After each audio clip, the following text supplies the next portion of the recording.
ओम ज्ञानतिमिरन्धस्य ज्ञानाञ्जनाशलाकाय चक्षुरुन्मिलितं येन तस्मै श्रीगुरुवे नमः।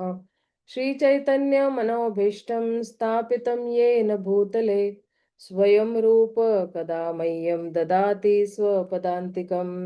नमो विष्णुपदाय कृष्णपृष्ठाय भूतले श्रीमते भक्तिवेदांत स्वामिनिति नामिने। नमस्ते सरस्वते देवे गौरवाणी प्रचारिणे निर्विशेष शून्यवादी पाश्चात देश तारिणे। जय श्री कृष्ण चैतन्य प्रभु नित्यानंद श्री अद्वैत गदाधर शिवासादि गौर भक्त वृंद।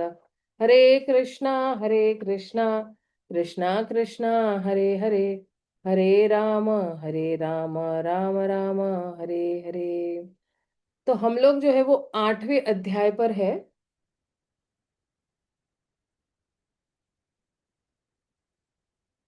और ये जो 8वां अध्याय है, इसमें जो है श्री कृष्णदास कविराज गोस्वामी, उनको एक्चुअली आदेश मिलता है अपने गुरु से कि आप ये ग्रंथ लिखो।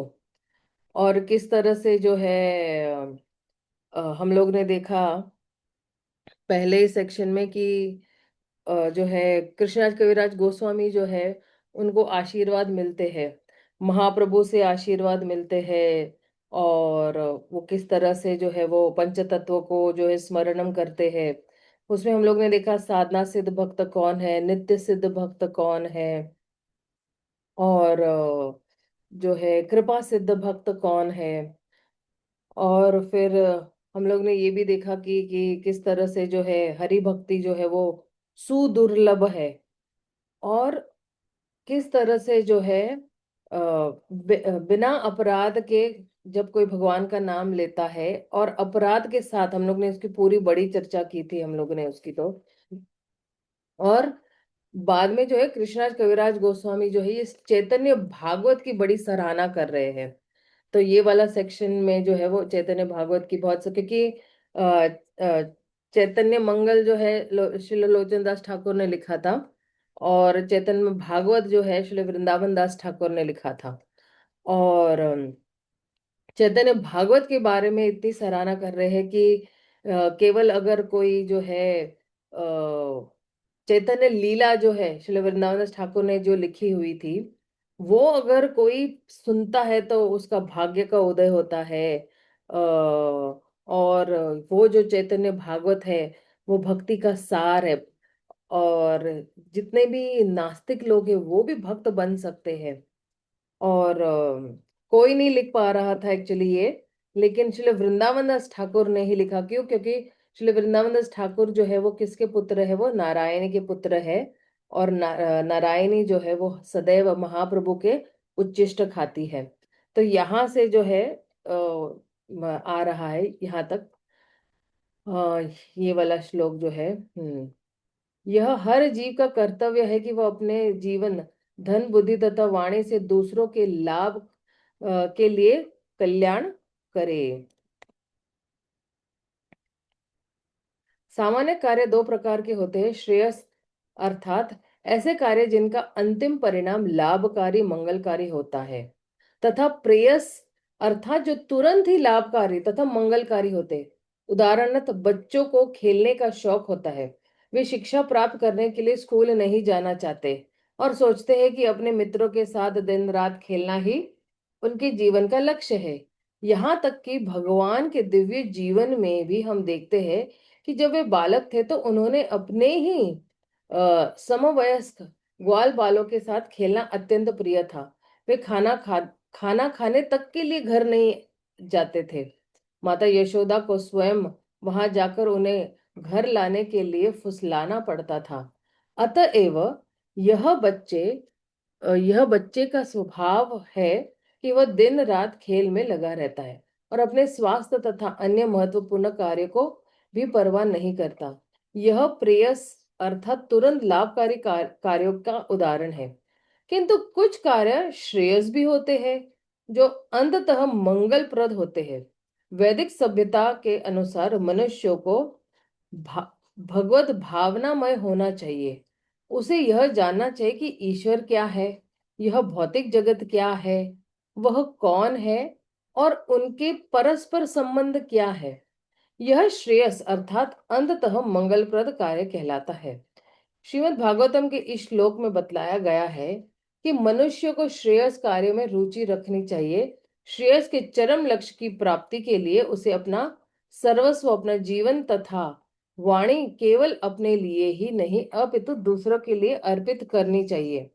किंतु जब तक वह अपने निजी जीवन में श्रेयस में रुचि नहीं लेगा, तब तक वह दूसरों को श्रेयस का उपदेश नहीं दे सकता। श्री चैतन्य महाप्रभु द्वारा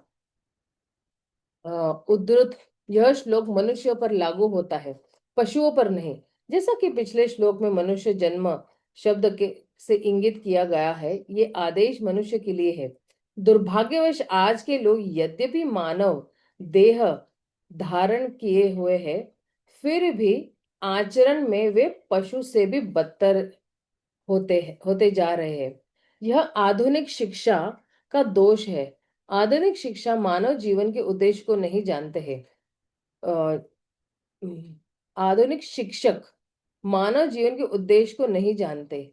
उन्हें इसकी चिंता रहती है कि वह अपने देश या मानव समाज की आर्थिक दशा को कैसे उन्नत बनाए। यह भी आवश्यक है। वैदिक सभ्यता में तो मानव जीवन के सारे पक्षों पर विचार किया गया है। इसमें धर्म, अर्थ, काम तथा मोक्ष सम्मिलित है। किंतु मानवता की पहली आवश्यकता धर्म है। धार्मिक बनने के लिए मनुष्य को ईश्वर के आदेशों के अनुसार चलना होता है। किंतु दुर्भाग्यवश इस युग के लोगों ने धर्म का तिरस्कार कर दिया है और वे आर्थिक उन्नति में लगे हुए हैं। अतएव धन पाने के लिए वे किसी भी हद तक जा सकते हैं। आर्थिक उन्नति के लिए येन केन प्रकारेण धन प्राप्त करना आवश्यक नहीं है। मनुष्य को केवल अपने शरीर तथा आत्मा को बनाए रखने भर के लिए धन कमाना चाहिए। किंतु आधुनिक आर्थिक विकास बिना किसी धार्मिक आधार के किया जा रहा है। अतएव लोग लालची, विषयी तथा धन के पीछे पागल बनते जा रहे हैं। वे केवल रजोगुण तथा तमोगुण को विकसित कर रहे हैं और प्रकृति के अन्य गुण, सत्वगुण तथा ब्राह्मण गुण की अपेक्षा कर रहे हैं। इसलिए सारा समाज अस्त व्यस्त दशा में है। भागवत के अनुसार बुद्धिमान मनुष्य का कर्तव्य है कि वह इस तरह कर्म करे कि मानव समाज जीवन के चरम लक्ष्य को आसानी से प्राप्त कर सके। ऐसा ही श्लोक विष्णु पुराण में भी आता है, जो नीचे उद्धृत है। प्राणिनामो प्राणिनामोपकाराय ये यदेवेह परत्र च कर्मणा मनसा वाचा तदेव मति मन भजेत। हम्म ये हम लोग 9वां अध्याय से कर रहे हैं या 8वें अध्याय से कर रहे हैं? मुझे लग रहा है 8वां अध्याय ही है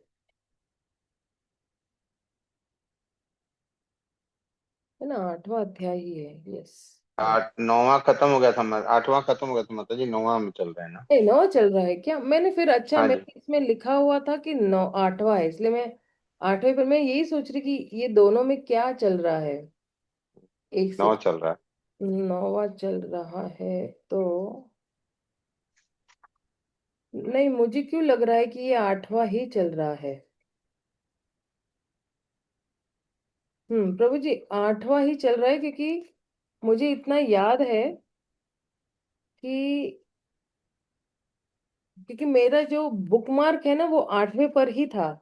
लेकिन ये दोनों मेल नहीं खा रहे हैं। ये मेरे पास ये चैतन्य सुबोधिनी है ना यहाँ पर, तो दोनों में मेल नहीं खा रहा है एक्चुअली, जो बोल रहे हैं। हाँ, तो क्या हम 10वें पे थे? नहीं। नहीं नहीं माता जी, हम लोग जो थे ना आठवां कंप्लीट कर लिया था, नौवां में हम लोग आ गए थे। अच्छा अच्छा अच्छा अच्छा अच्छा, हाँ हाँ हाँ, ये अभी ठीक है, मेल खा रहा है। Right right right right. हम्म।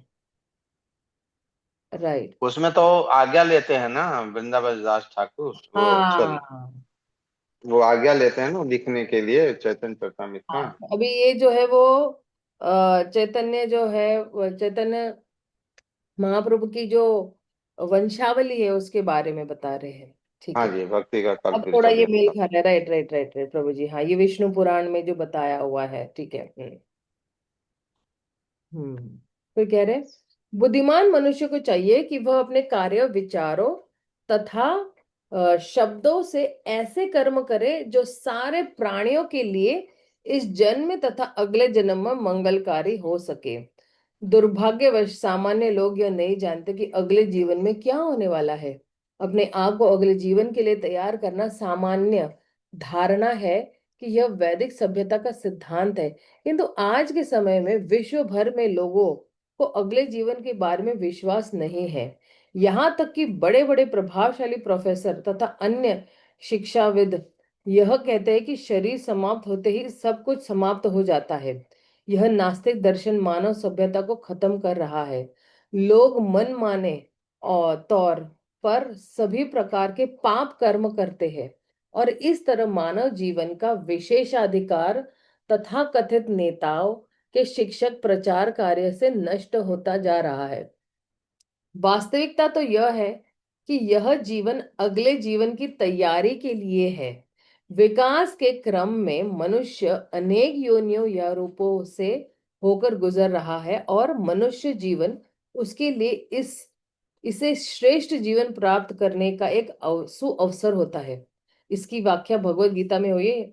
यान्ति देवव्रता देवान पितॄन यान्ति पितृव्रता भूतानि यान्ति भूतेज्य यान्ति महाद्य जीनोपि माम। जो लोग देवता की पूजा करते हैं वे देवताओं के बीच जन्म लेंगे। जो भूत प्रेतों की पूजा करते हैं वे ऐसे ही जीवों के बीच में जन्म लेंगे। जो अपने पूर्वजों की पूजा करते हैं वे अपने पूर्वजों के बीच रहेंगे तथा जो मेरी पूजा करते हैं वो मेरे साथ रहेंगे। अतएव मनुष्य को चाहिए जो देवलोक जा सकता है, चाहे तो पितरलोक को जा सकता है, चाहे तो पृथ्वी लोक में रह सकता है या भगवत धाम वापस जा सकता है।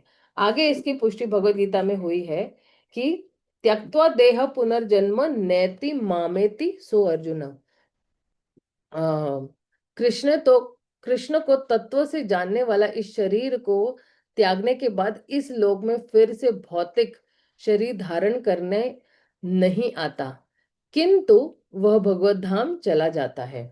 शास्त्रों में यह ज्ञान उपलब्ध है और लोगों को इसे समझने का अवसर दिया जाना चाहिए। यदि कोई एक जन्म में भगवत धाम वापस नहीं जा पाता तो वैदिक सभ्यता उसे यह अवसर प्रदान करती है कि वह ऊपर के लोकों स्वर्ग को जाए, जहां पर देवता वास करते हैं और पुनः पशु जीवन में पतित न हो। आज तो लोग इस ज्ञान को महान विज्ञान होते हुए भी नहीं समझते, क्योंकि वे अशिक्षित हैं और इसे न स्वीकार करने के लिए प्रशिक्षित किए जाते हैं।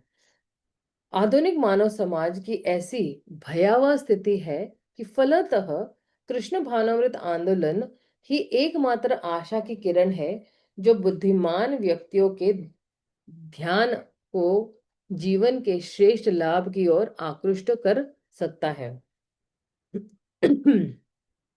तो आगे चैतन्य महाप्रभु कह रहे माली मनुष्य अमार नाही राज्य धन फल फूल दिया करी पुण्य उपार्जना। मैं तो केवल माली हूँ।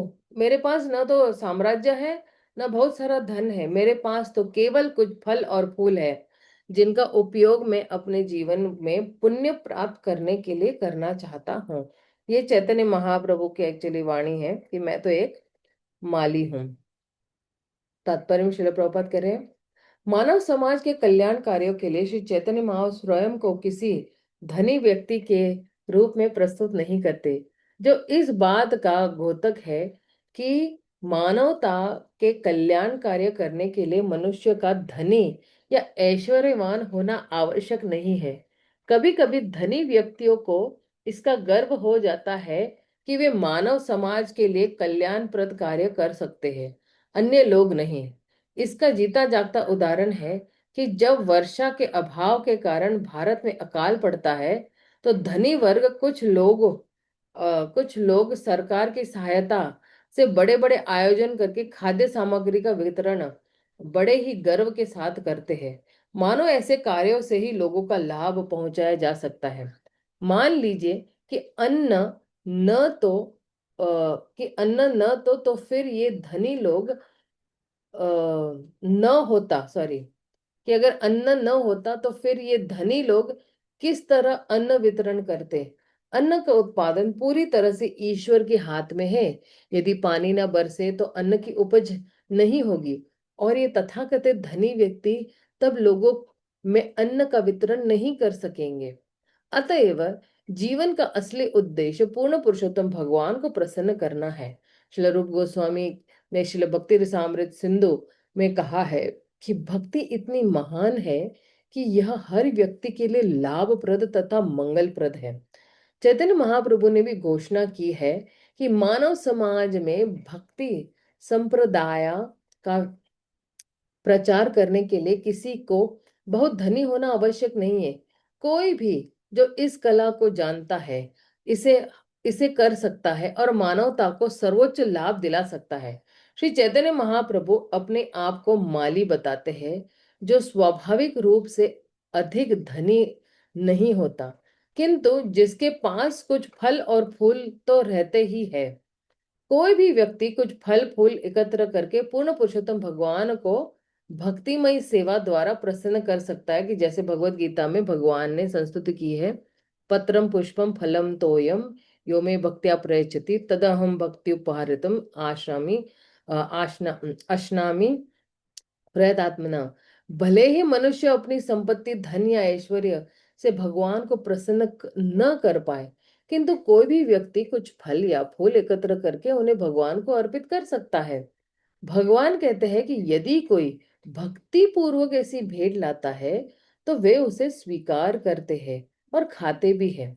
जब कृष्ण खाते हैं तो सारा विश्व संतुष्ट होता है। महाभारत में एक कथा है कि किस प्रकार कृष्ण के भोजन करने से दुर्वासा मुनि के 60,000 शिष्य तुष्ट हो गए। अतएव यह तथ्य है कि यदि हम अपने प्राणों से अपने धन से, यानी प्राणेय है ना, प्राणेय बनना है ना, अपने धन से अर्थे, अपने बुद्धि से धिया, या अपनी वाणी से वाचा पूर्ण पुरुषोत्तम भगवान को प्रसन्न कर सके तो सारा संसार स्वतः सुखी हो जाएगा।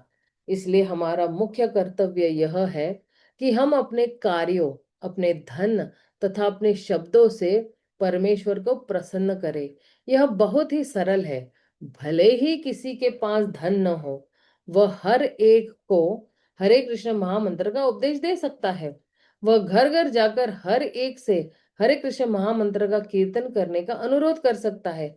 इस तरह सारे विश्व की स्थिति सुखमय तथा शांतिपूर्ण हो सकेगी। फिर आगे क्या कह रहे माली हज्जा वृक्ष होइला एई त इच्छाते सर्व प्राणीर उपकार हय वृक्ष होइते। यद्यपि मैं माली का कार्य कर रहा हूं, किंतु मैं वृक्ष भी बनना चाहता हूं, क्योंकि इस तरह मैं सबको लाभ पहुंचा सकता हूं। तो चैतन्य महाप्रभु की ये भी भावनाएं देखिए क्या है। श्री चैतन्य महाप्रभु मानव समाज के सर्वाधिक कल्याणकारी पुरुष है, क्योंकि लोगों को सुखी बनाना ही उनकी एकमात्र अभिलाषा है। उनका संकीर्तन आंदोलन लोगों को सुखी बनाने के विशेष उद्देश्य के लिए ही है। वे स्वयं वृक्ष बनना चाहते थे, क्योंकि वृक्ष सबसे उपकारी जीव माना जाता है।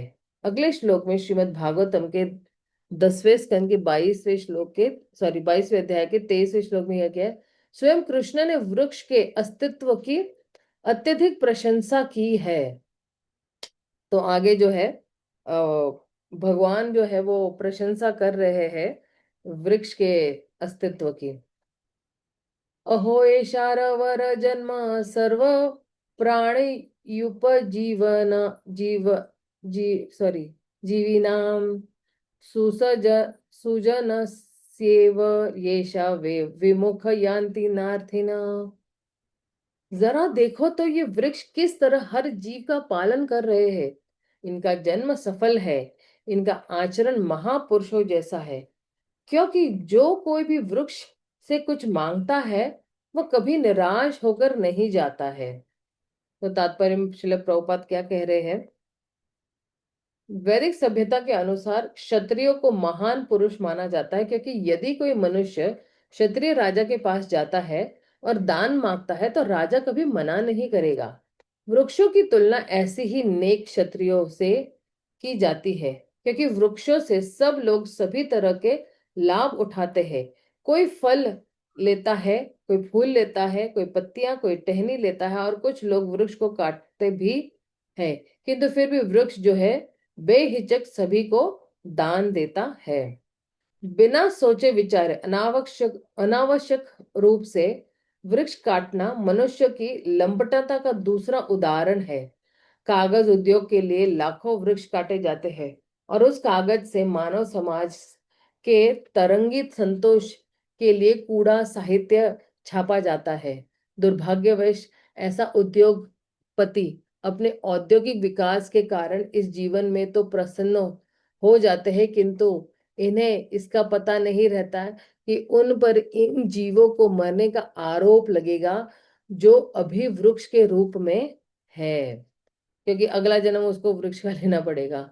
यह श्लोक श्रीमद् भागवत का है, जिससे कृष्ण ने अपने सखाओं से उस समय कहा था जब वे गोपियों का चीर हरण करके एक वृक्ष के नीचे विश्राम कर रहे थे।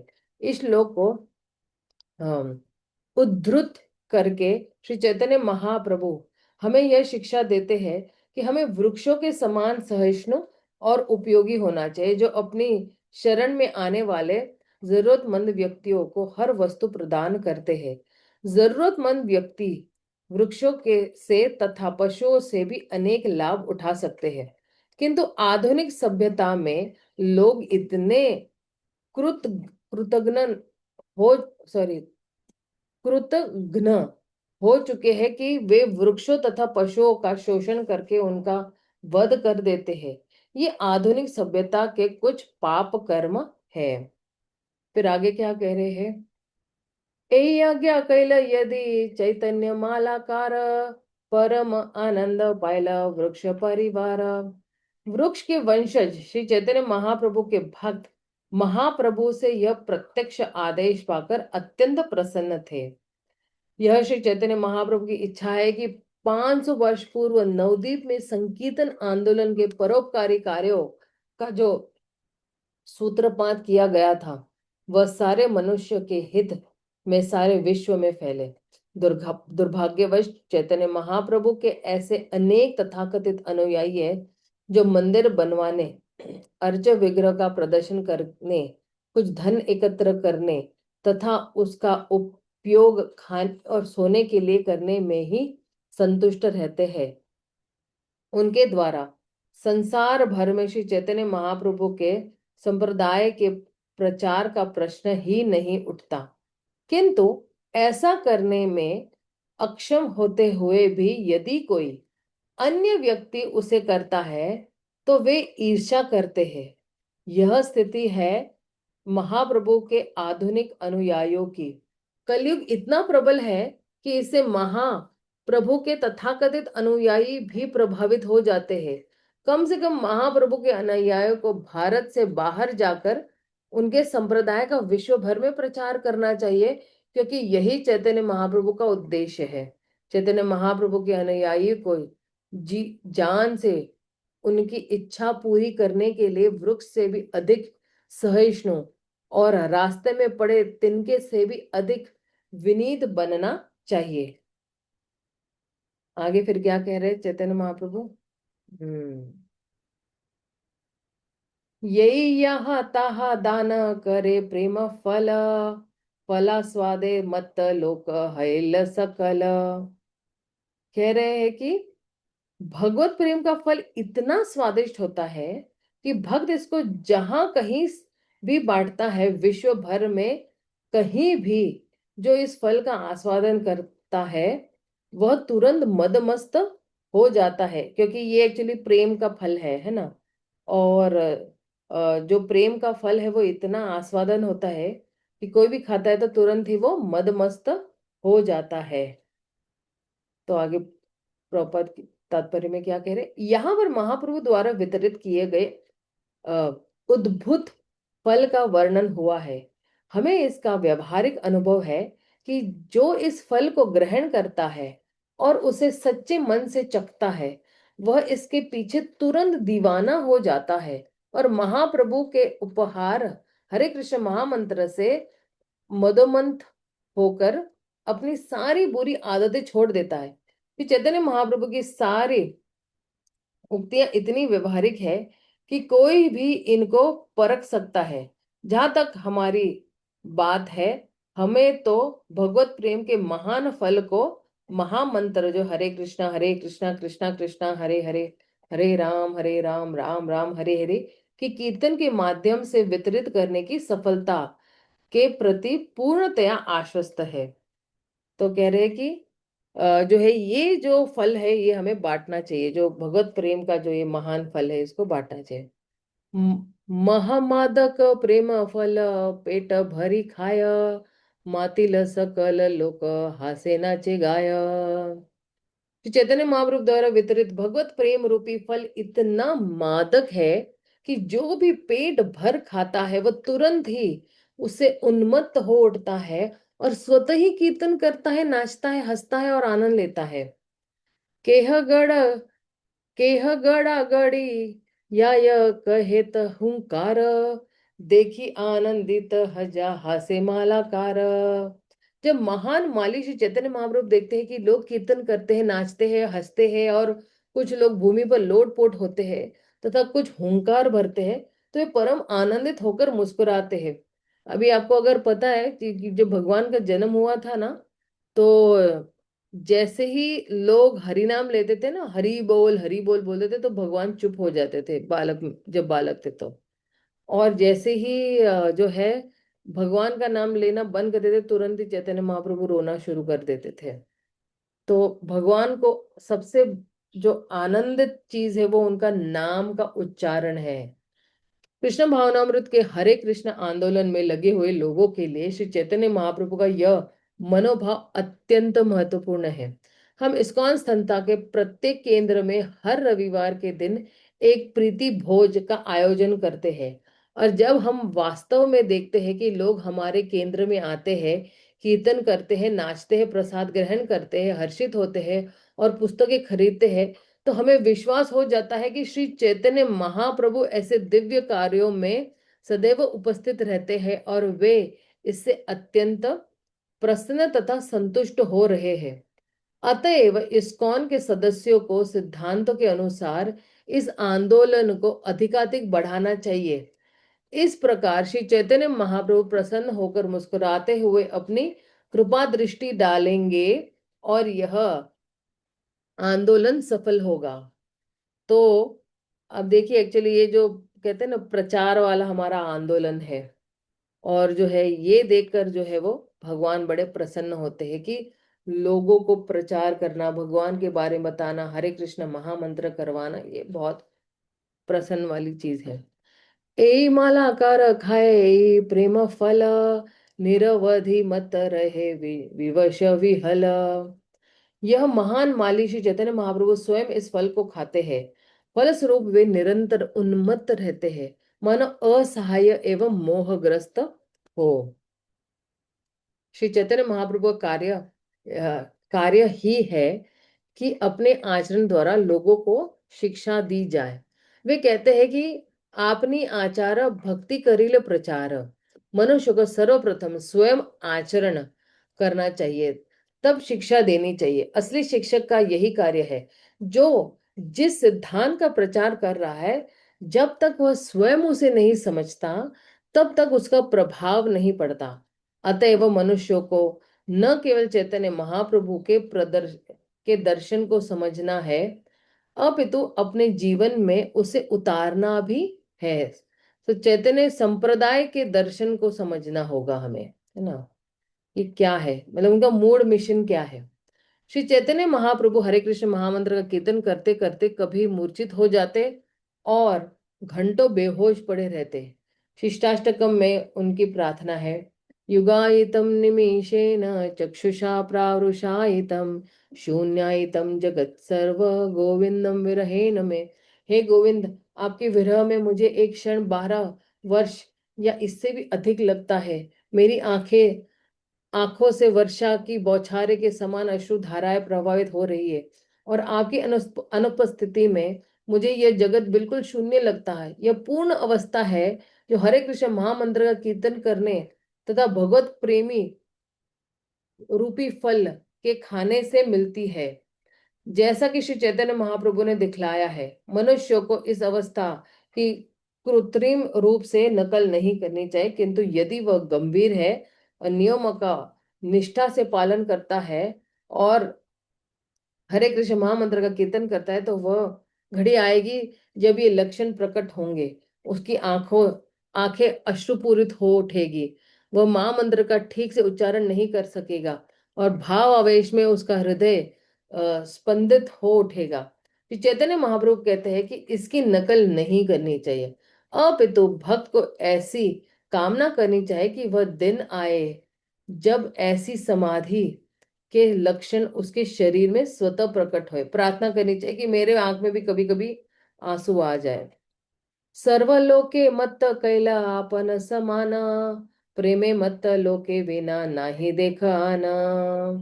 महाप्रभु अब महाप्रभु ने अपने संकीर्तन आंदोलन से हर एक को अपनी तरह मत्त बना दिया। हमें ऐसा एक भी व्यक्ति नहीं मिला जो उनके संकीर्तन आंदोलन द्वारा मदमस्त न हो उठा हो। हर कोई मदमस्त हो सकता है। ये पूर्वे निंदा कैल बलि मातो याल, सहो फल खाय नाचे बले भाल भाल। जिन लोगों ने पहले श्री चैतन्य महाप्रभु को शराबी कहकर उनकी आलोचना की थी, उन्हें भी फल खाया और वे बहुत अच्छा कहकर नाचने लगे।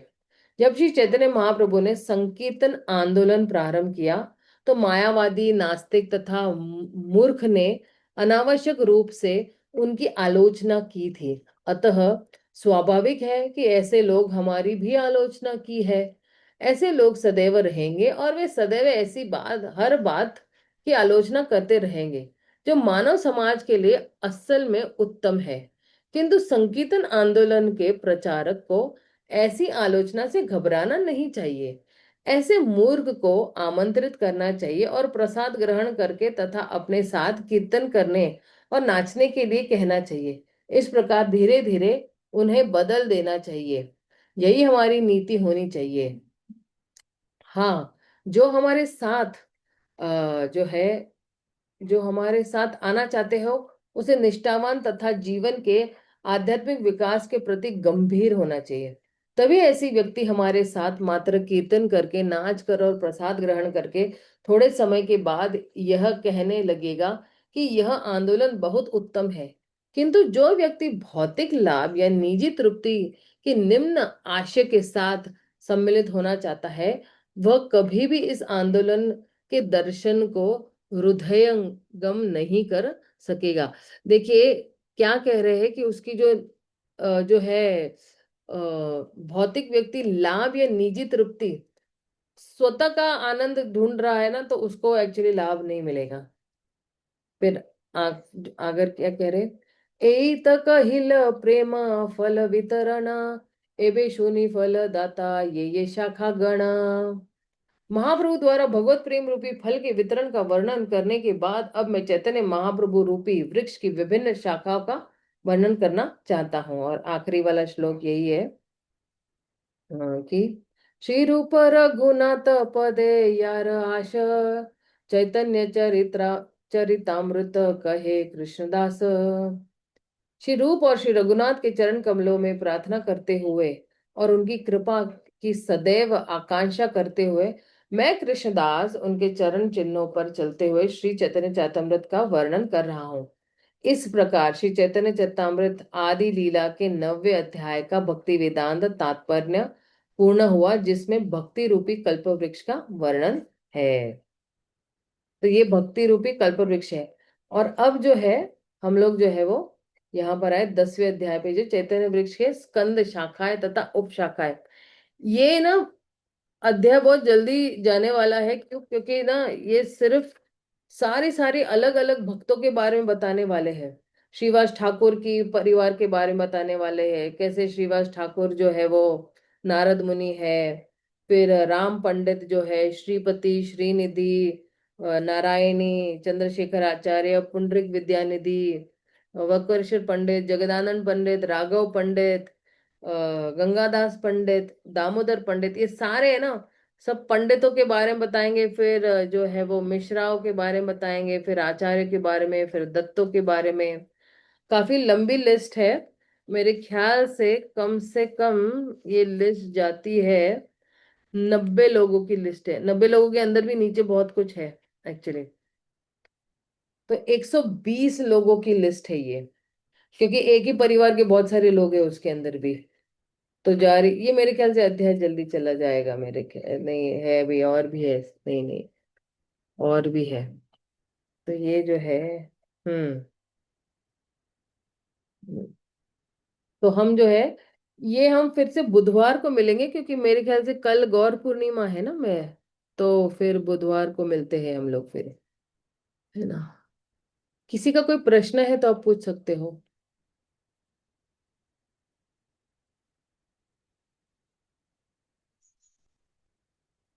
अच्छा, अगर किसी का कोई प्रश्न नहीं, हम यहीं पे विराम देते हैं।